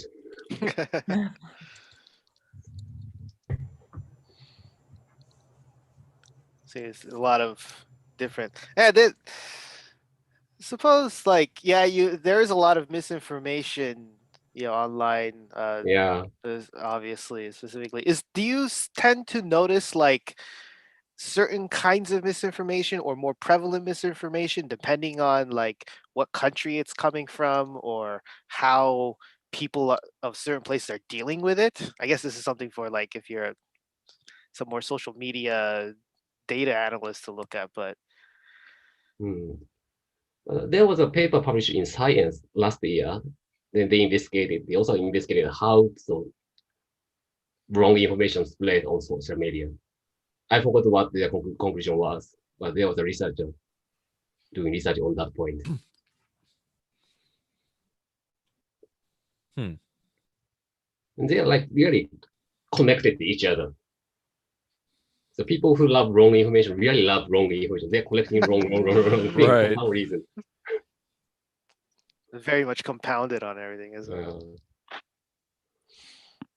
I feel like people who do that kind of stuff don't want to be told they're wrong either, so they kind of like ride that. They don't want to hear that they're wrong, and they just want to keep finding ways to feel like they're right. So they don't want to know the truth behind it all. Yeah. All right. Well, it is by the time I said we will end the talk, so I'm gonna